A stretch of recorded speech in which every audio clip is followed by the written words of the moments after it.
نحمدہ و نصلی علی رسول الکریم اما بعد۔ ہندوستان کے ایک صاحب نے پوچھا ہے کہ رمضان میں چاند کی صورتحال کیا ہے؟ جواباً عرض ہے کہ 10 مارچ بروز اتوار کو انڈیا میں چاند کو چاہیے 1 ڈگری، برما میں 0 ڈگری، بنگلہ دیش میں 0 ڈگری، کراچی میں 1 ڈگری، پشاور میں 0 ڈگری، نیپال میں 0 ڈگری اور ایران میں 0 ڈگری ہے۔ چونکہ چاند 1 ڈگری 0 ڈگری ہے، اس لیے 10 مارچ بروز اتوار کو چاند نظر نہیں آئے گا۔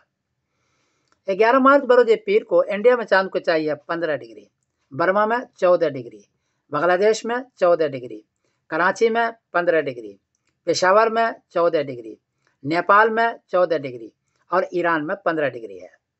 چونکہ 10 ڈگری میں چاند نظر آتا ہے، یہاں 10 ڈگری سے کافی زیادہ ہے، 15 ڈگری ہے، اس لیے 11 مارچ بروز پیر کو چاند نظر آئے گا، واضح نظر آئے گا، دیر تک رہے گا۔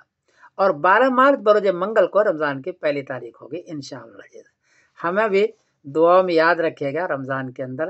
میں سمیر الدین قاسمی بول رہا ہوں مانچسٹر انگلینڈ سے۔ السلام علیکم ورحمۃ اللہ وبرکاتہ۔